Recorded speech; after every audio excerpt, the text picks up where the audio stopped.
Welcome back, sci-fi fans, or at least I hope you are if you're watching this episode, as we're looking at Raised by Wolves, episode 2, called Pentagram. And, this episode wastes no time at getting straight back into the action and giving us a vision of 2145. This is showing like Boston on Earth, and it's completely been ravaged by war. These necromancer droids are flying all over the place, and they're just unleashing hell. The clerics and the atheists are at full war with each other, and we get a chance to follow a couple of the atheists. This is Caleb, and is it Mary? Is that correct, Adam? Yeah, Caleb and Mary, that's correct. No, and one thing that's important to mention, and you'll figure this out eventually if you watch it, is 2145 is apparently a flashback, but it's showing these two people who are clearly atheists trying to survive. I think basically Caleb is looking at information on a downed android, and effectively figures out that there's an ark that's going to leave the planet that's going to ship Mithraic people with them. And he basically decides that him and Mary are going to have an android give them plastic surgery and have them look exactly like two high-ranking Mithraic people who have similar builds to them, so that they can get on this ship and survive. Because he tells Mary, he says, if we stay here, we die. Absolutely. Basically. And that was great watching that. It was everything from watching the droid, its responses to them when he's like, I'm actually still 70% still effective, when he was talking about his capabilities for doing the surgery. And when he's even working on him, he's like, this might hurt a little bit. Or maybe a little more than a little bit, and it was very entertaining, and it was very, very cool seeing that thing in action as it was trying to do its work, and I just thought that was really cool. And again, it goes back to that, it's okay for telling in a show.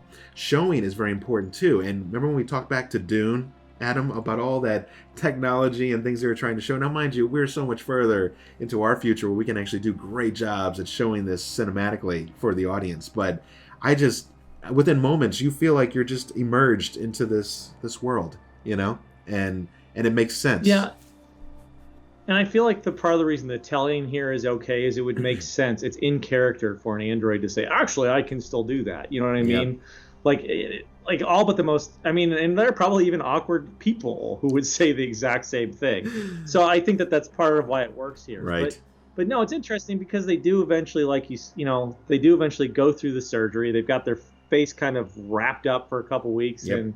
And Mary, who now has to start going by Sue, kind of freaks out because all of a sudden she's like, I don't want to look like this. This isn't me. And Caleb, who's now Marcus, assures her that we have to do this because we need to survive. And they just kind of, they finally allow their face to heal. They eventually have to go to the location of the real Marcus and Sue and execute them so they don't show up at the ark as well. And is it there that they figure out that Marcus and Sue had a son? It is. They find out that they have a son named Paul, and it was really interesting when they finally came upon them, because these clerical people, they really do think that they're high and mighty. Like, they immediately start spouting the clerical BS. We are protected by the shield of the light.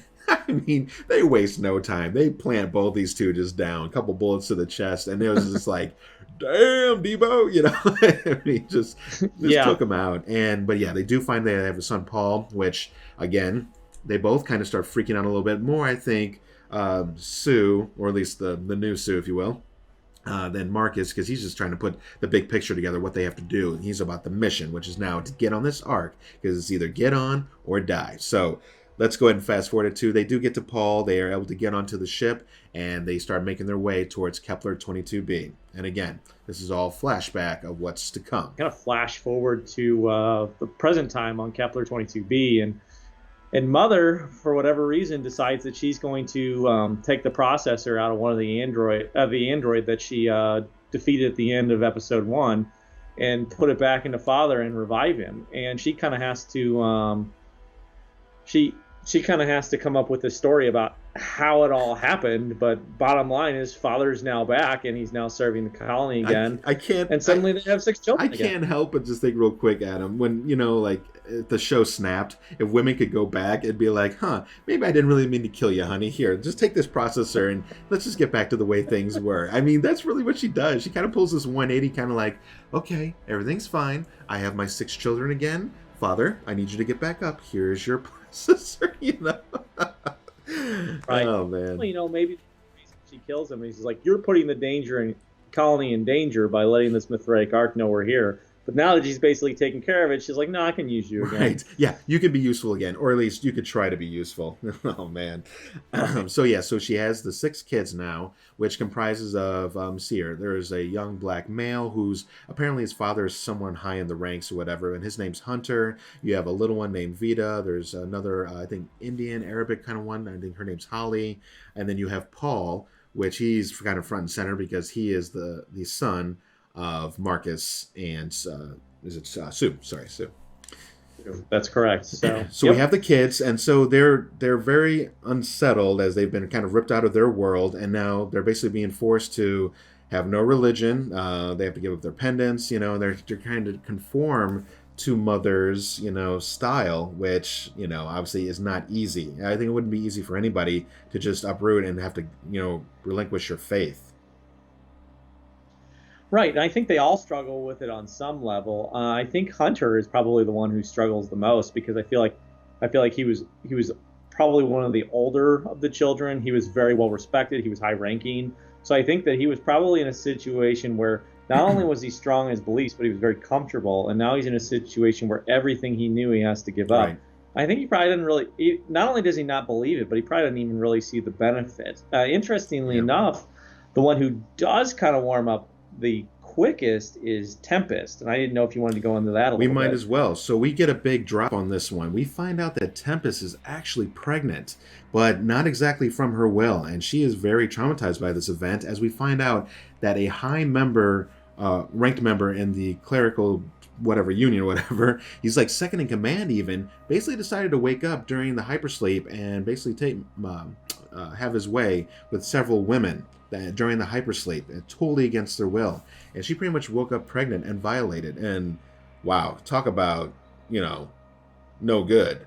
And so much so that he was actually sentenced for death the last time they were all together, some weeks prior to even the crash. But and let's just say he may come back into play in a later episode. It's possible. And kind of on top of what you're saying is that it kind of makes sense that she would be the one who kind of embraces mother quickly, because a lot of times with religion, the people who reject it are the ones that don't feel like it benefited them. Right. And here's this person who was taken advantage of by someone in a position of power, and so she's going through these thoughts. I have this thing inside of me that I didn't want to be there, Yep. and I hate the person that put it there. And she probably associates it with that religion on some level. So, of course, it makes sense that she'd be the first one to start questioning things and really embrace their new life. She does, and she embraces it so much that, you can tell that she's not on board with their faith anymore. I think she's seeing the darker side, and I want to say sees the light, because it's not really the light, but, like I said, she kind of sees there could be another way, and, we don't have to have all these rules and everything in place, which Hunter doesn't want to hear anything about it. And in fact, he kind of pokes at Tempest a little too often, and as so much that he's pretty much a dick. He's a jerk.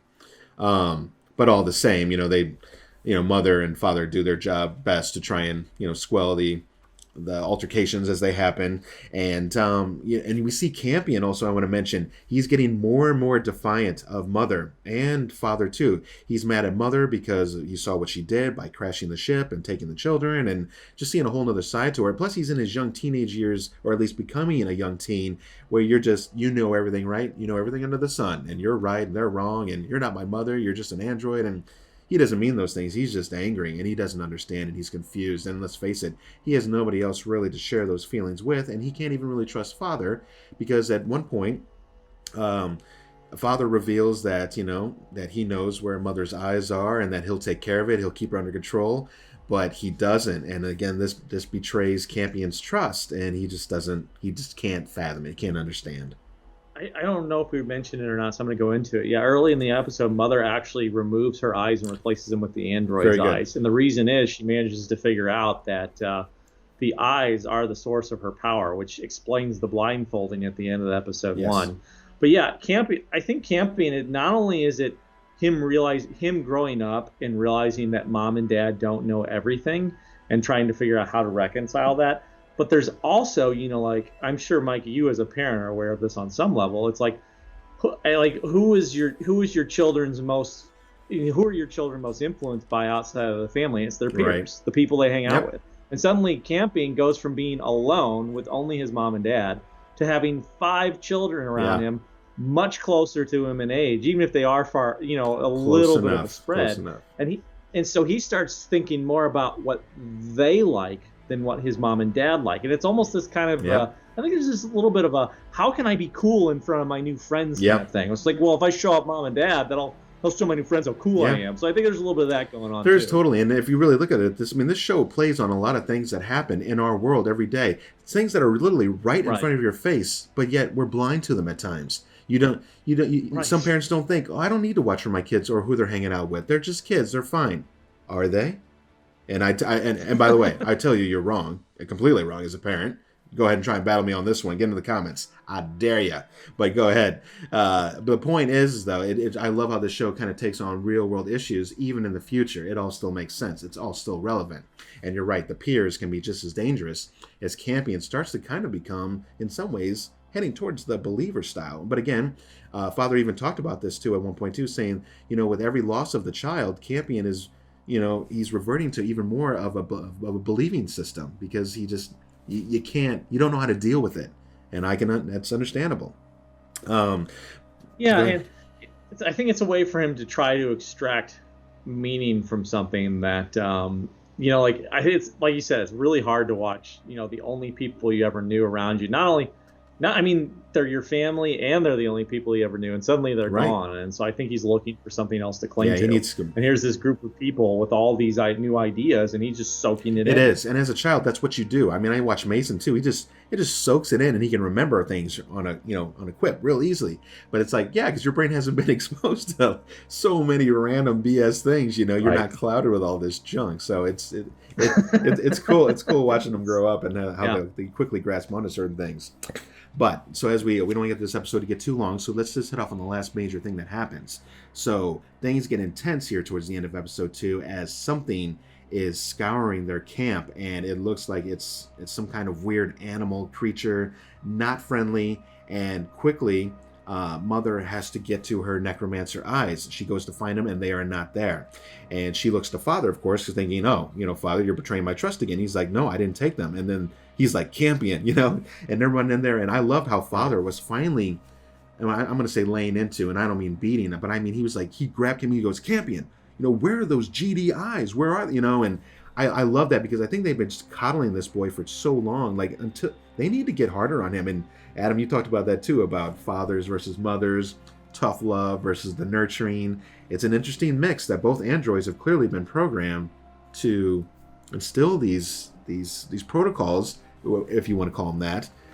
But anyways, before you know it, the eyes drop out of Campion. They throw him over to Mother, and man, she goes into full Tempest necromancer mode and just gets out there. She puts her arms out flying, and she starts doing it. And what was so cool, Adam, I thought, and you hit on it too, is how she was able to pinpoint those creatures, even though Tempest was running from them, and they were so close to her, but she was able to kill them and not Tempest.